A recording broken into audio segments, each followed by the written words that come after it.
Hi,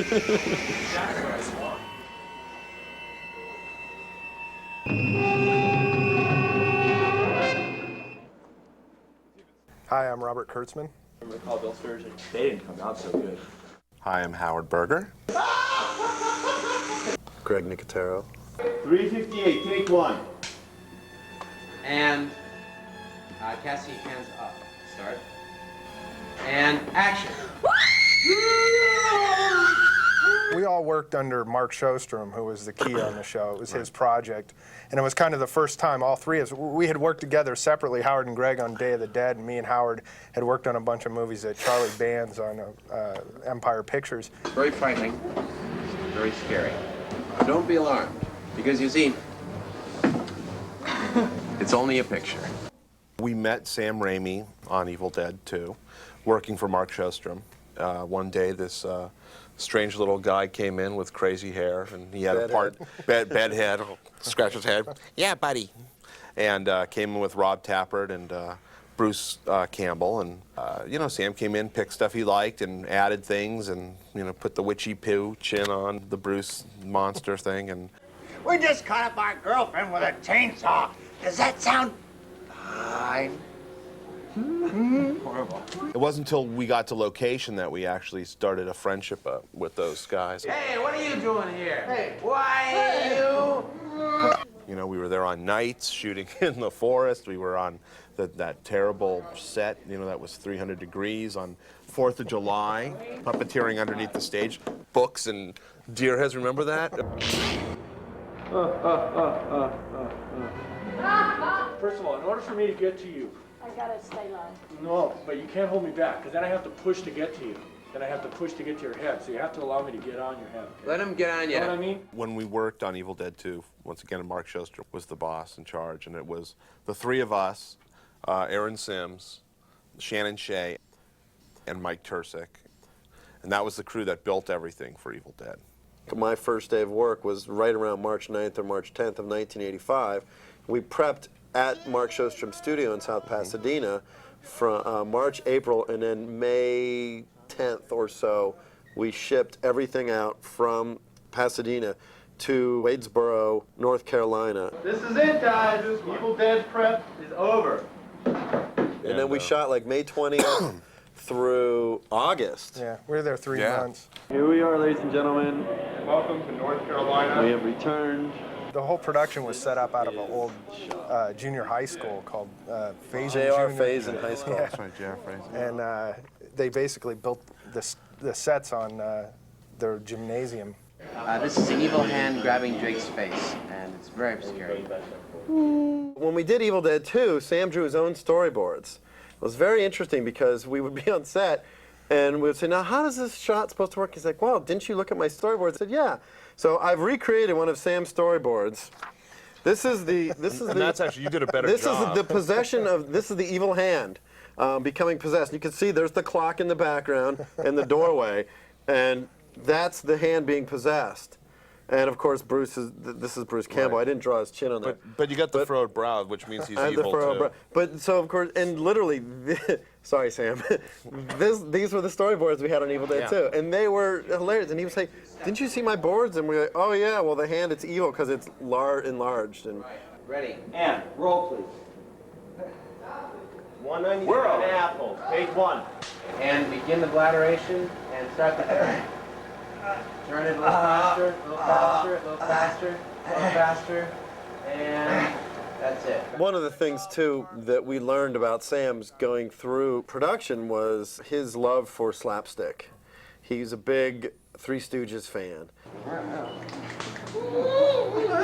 You get out of here, you stupid! There were gags that were lifted directly out of Three Stooges episodes. Readaptation of a scene from Three Stooges that I like, la la la la la la la, and they're getting a little pissed, so they grab grapes. Hit them with a salvo, boys. They put them in their elbows. They put in the grapes, and he goes, oh! Only this is the horror version of it. The scene where they jump on the trap door and the Pee Wee Head's eyeball flies out and zips across and goes into Cassie Wesley's mouth. That was a Three Stooges gag.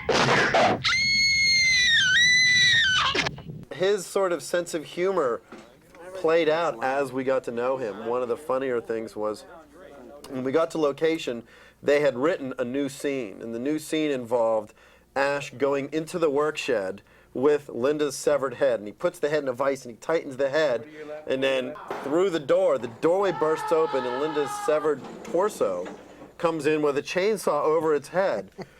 And I remember reading that going, wow, that's really creepy. I mean, that's going to be scary as hell when we shoot it. It's a great idea. Oh, hello. We're about to shoot the Linda chainsaw sequence. She's going to come buzzing to the door there.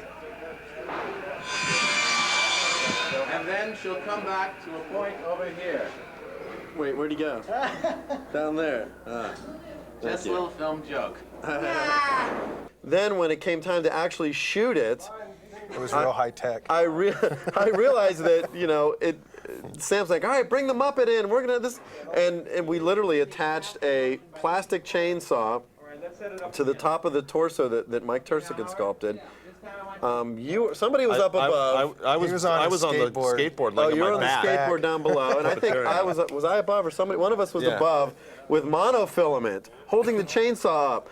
I just want to see the arms up for a moment. Double check this lens. So the door bursts open, and this Kermit Muppet comes through the door. 1, 2, 3, now.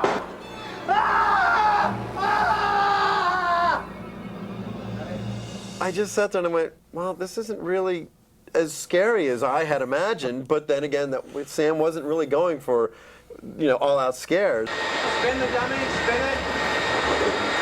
A little wilder. Higher on the dummy. All right, got it. Still, to this day, Howard and I laugh about it. Even now we have your darling Linda's soul. We started with a face cast of Linda, Denise Bixler, and we knew what we needed to make for her. We had to do this makeup on her and the severed head and this rotted body and all this stuff. So she came in one day. Oh, God. It's like somebody just went in my ear. And we used this material called alginate, which is a dental material. If you ever had your teeth cast, that's what they use. This is disgusting. It's so cold. Mix it up, covered her head, and then did her body sections and all that stuff. And we had to do a full upper torso nude cast, which was fun. But you missed the fun part when they were putting Vaseline and Pam on my boobs, and they really liked it a lot. Oh, I think you liked it more than we liked it. I did. I hate it. Oh. They. Oh. Molded that, pulled it off, fill that with plaster, and we ended up with plaster positives, a plaster likeness of the actor. From that, we clean it up, we do more molds on it, and we're able to pull out pieces that we need, be it plaster or clay. For like Linda, for the severed head, we needed to pull a clay sculpture out. So we did a clay press, it's called, and pulled it out. And Mike Tursick handled all that stuff, all the artwork on that, and he resculpted the head the way we wanted with the smile. And Sam really wanted her to be like this porcelain doll, like this China doll, and Bob came up with the makeup to do that. And for when her head's severed and her head's in that vice grip thing, there was a hole in the table and she popped her head up, and we had the neck appliance kind of jet out, glued down, and kind of came out like this, and brought the whole ledge of where it's been cut off out farther, so we were able to cheat her neck back opposed to it being so tight and trying to hide her real neck and shoulders. So and she had dentures and contact lenses, like little sharp Barbarella doll teeth and stuff like that. And we had different things, like the head that gets lobbed off was just like a material called 1016, which is a semi-rigid, self-skinning urethane foam. That gets painted up and the hair work gets done. There was a wig on it, and we hand-punched all the hairline and eyebrows and stuff like that. And for the decapitation, we needed to rig it with blood. So we ran blood lines, and we make our own blood out of Caro syrup and food coloring and all that stuff, and rigged it on set and dressed it and attached the head and lobbed it off with the shovel. And I remember I was up there throwing the head down, and like we had to roll the head directly right into the camera, and we did take after take, finally got it. But Yes! Yes! Take two. Ready, and action.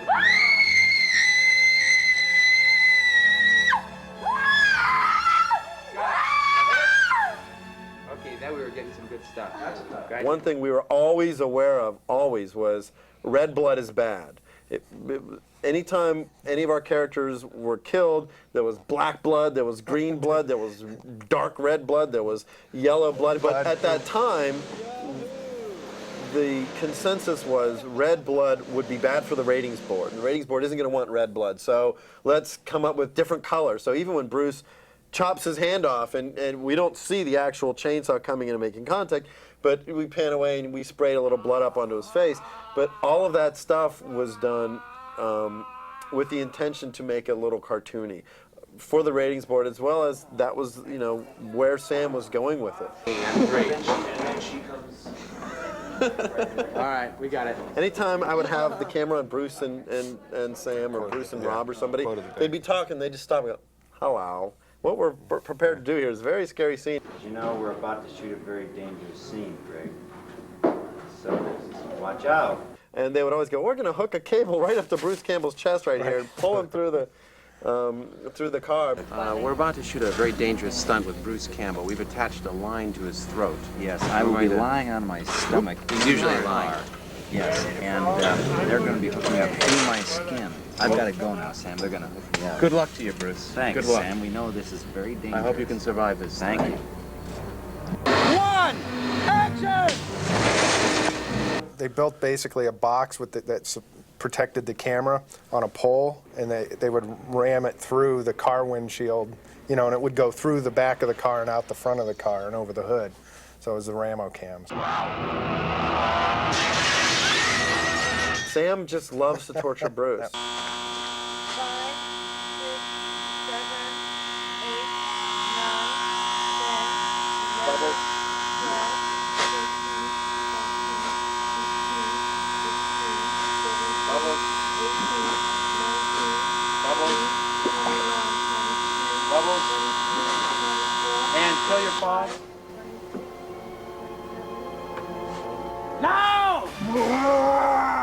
It was one of the funniest things, and if you watch any movie, Sam tortures Bruce at the moment's notice.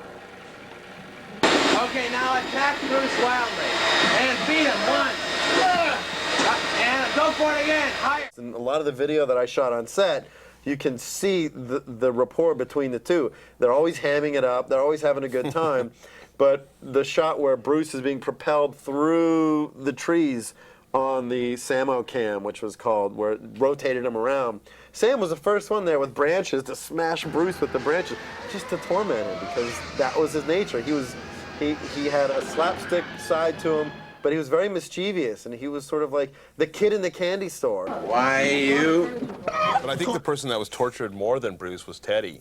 Ted Raimi, Sam's brother, who played in the Henrietta monster suit, and we had Ted in that full suit and full prosthetics and contact lenses. And the first thing we shot with Ted was him bursting out of the sand, you know, and he got sand in his eyes and he was screaming. I mean, the guy was screaming bloody murder, and Sam was just there the whole time, like, "Come on, buddy, don't be a baby, you're fine." Well, it was his younger brother. Yeah, he tormented him to no end. No, it's okay. We'll pick it up the next day. You did great. You did great on all accounts. I mean, just imagine being completely encased in rubber and urethane, and no way for your body to breathe. So Ted, how does it feel to be stuck in that costume all day? It's inexplicable. It's beyond your wildest nightmares. For Ted, it was incredibly grueling. At the end of the day, we would take off his latex feet and pour out the sweat that was probably an inch of which was white because of the powder, because we have to powder his body down to get him into the suit and everything. So this white, sweaty muck would just pour out of his feet. He was losing legs. pounds and pounds every single day in that suit. Ted was the first actor we saw, so Teddy came in, and we, it took 3 months, I guess, to do the makeup in the suit. Now the Vaseline so the plaster doesn't stick, right? Right.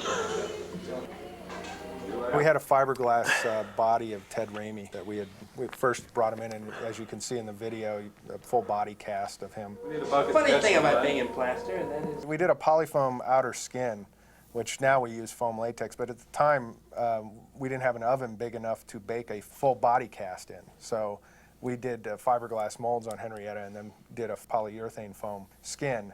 Underneath that, then we did a bean suit, which is it's a bunch of sacks filled with lentil beans, right? Mm-hmm. They're all sewn and hanging in various areas on an undersuit that the actor puts on, and then our skin goes over that And that way when they move around, you get some jiggly motion, you know, in the breasts or in the belly. I don't feel too good. I think I gotta sit down. Say, there's lentil beans down here. What gives?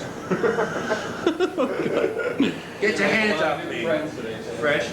We brought everything with us unpainted, and Mark painted it in the shop. So we'd go to set, the three of us would go to set and execute the gags, and Mark would be in the shop, you know, painting. And I think we had 2 suits and a dummy that we used when it got its head cut off. so, you know, it took about 3 months to put all that together. Hey, Kathleen, how many hours did you say it was till I had to go on? 2 hours. 2 hours, huh? Listen, Yeah, I'm just- I need you to bite and start pulling back just a bit with her hair. When you feel you've got a clump, start pulling back a bit. Okay. Then we did a reshoot where Bruce first turns evil, he lands in the water and he comes up, he's evil. Sam wanted to do a transformation in the eye, so seeing the eye change from Pre-morphing and yeah, pre-morphing. So Bob built this oversized head of Bruce. It was, you know, a liquid-filled eye, and he on cue injected milk into it, and it would cloud over. swirled on it.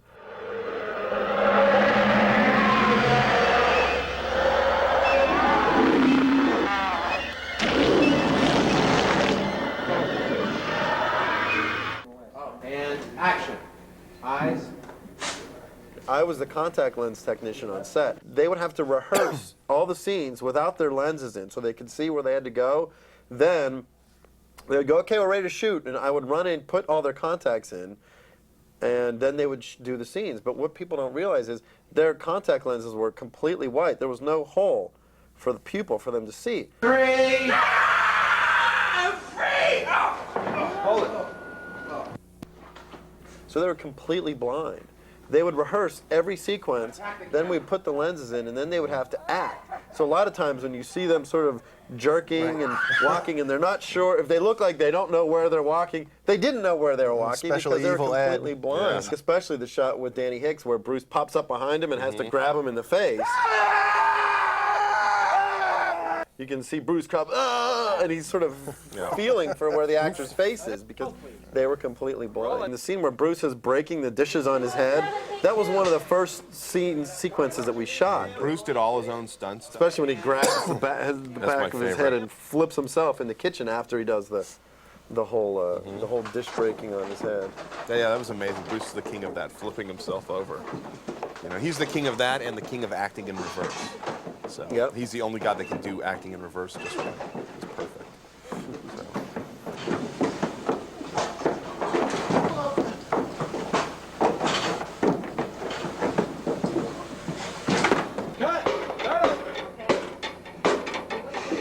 This is a plate shot. Bruce is really, really involved with everything. I mean, that pertains to him, you know, his look and his gadgets and all that stuff. Pee-wee Head's going down, man. He's going down. Bruce sort of faces off with Henrietta and her head transforms. We had, you know, the head on a big rod, and then I was hand puppeting a lot of that stuff as well. It can be tilted from left to right, right to left.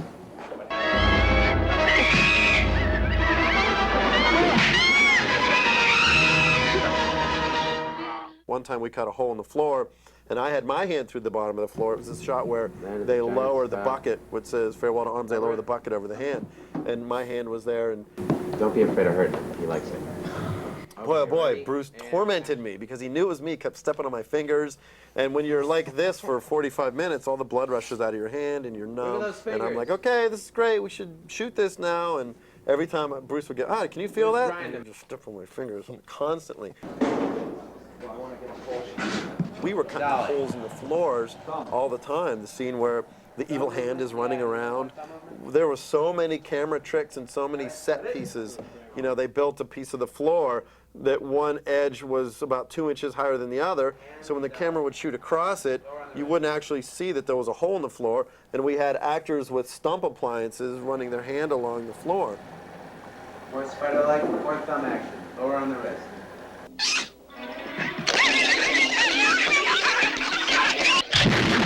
When Linda's severed head falls into Bruce's lap and comes to life, and she has her lines of dialogue. Hello, lover.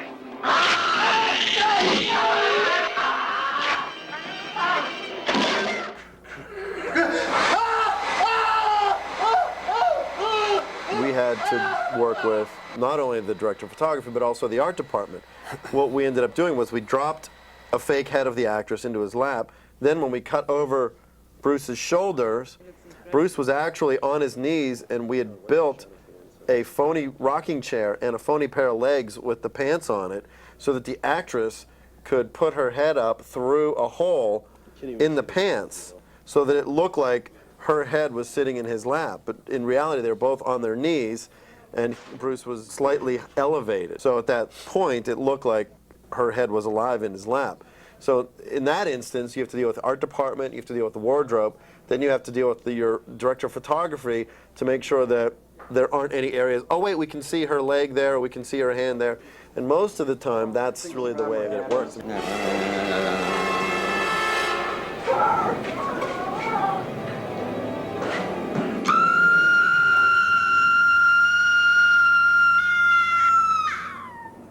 So how was it, Cass? Oh, it was like wonderful. Was it good for you? Dude, It was good for me. Now put it back in, boys, just like they were. this is the camera. This is how it's gonna work. See that platform there? Well, what's gonna happen is they're gonna pull this rug full of leaves with Cassie's head just over the opening to make it simulate, of course, that the ground below her is moving. We're gonna make it 2 seconds worth of screaming and 3 seconds worth of.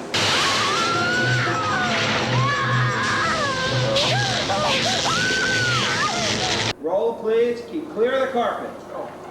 Shake light, ready? Window light. Start stimulating. And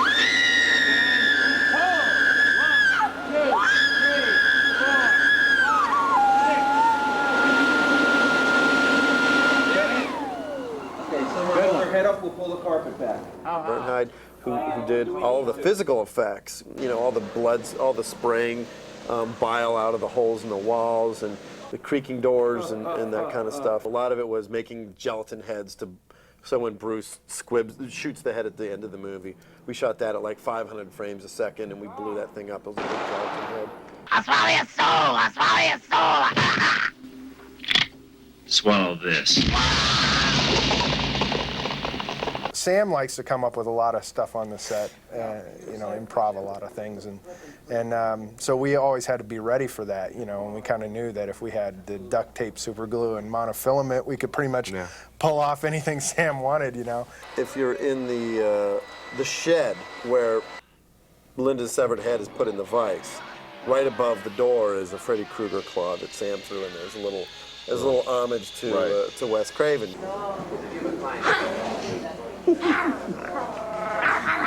When Cassie actually swallows the eyeball, that was a reverse shot where we put the eyeball in her mouth on a piece of monofilament, and on action she pretended like she was acting in reverse, and the eyeball shoots out of her mouth, and then when they flip the film, you see the eyeball go in. But you can see the monofilament. Mm-hmm. If you look closely, you can see the monofilament sticking off of the eyeball before it goes into her mouth. You can also, even though it's blurry, you can see some of that rod. Right.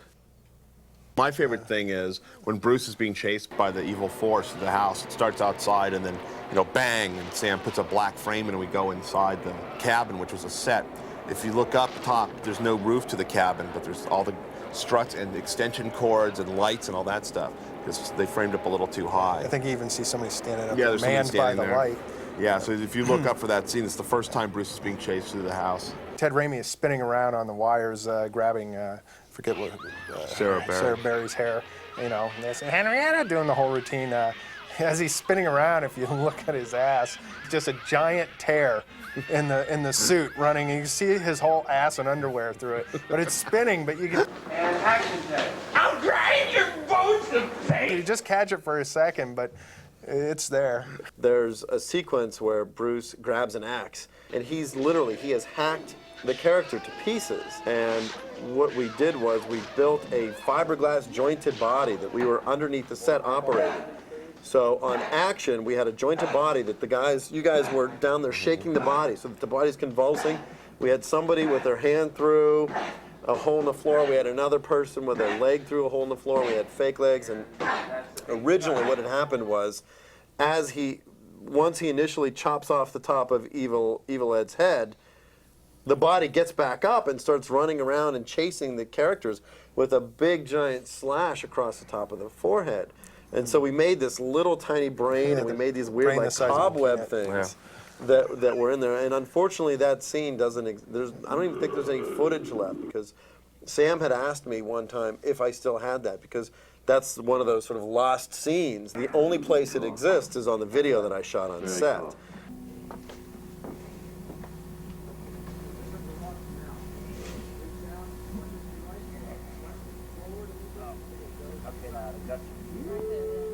Pick it up.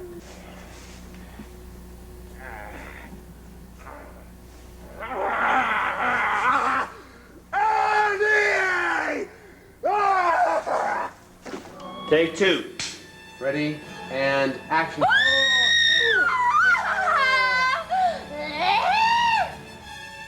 Cut it.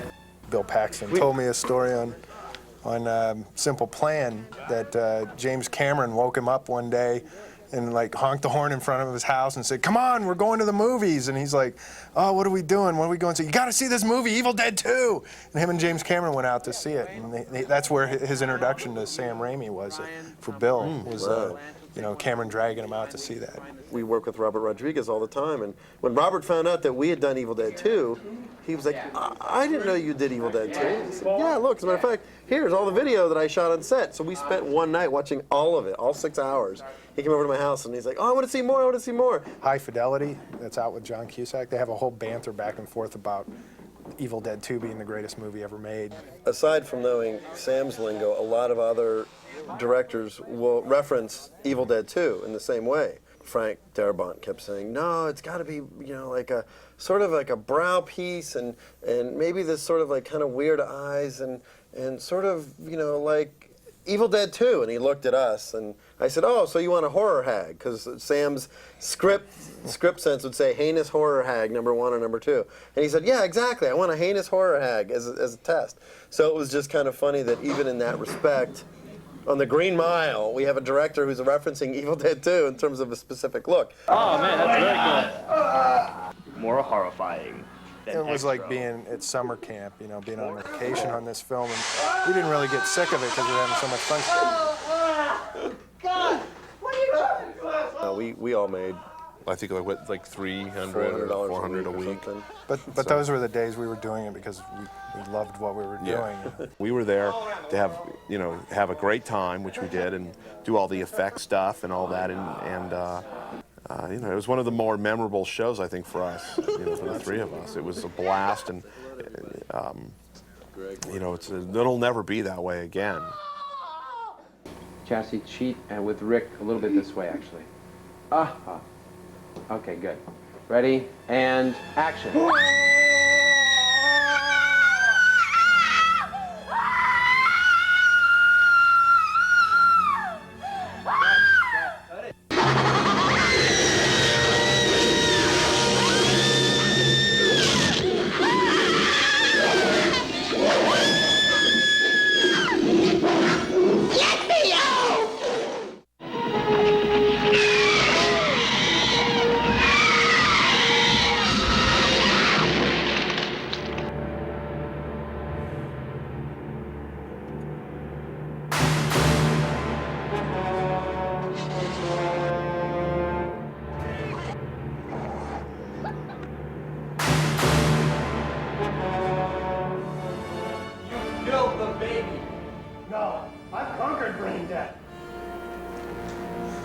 I'll give it life.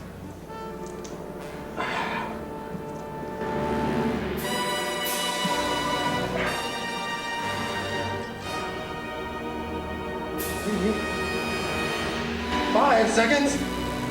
Reanimation at 5 seconds. Oh my God, I've done it.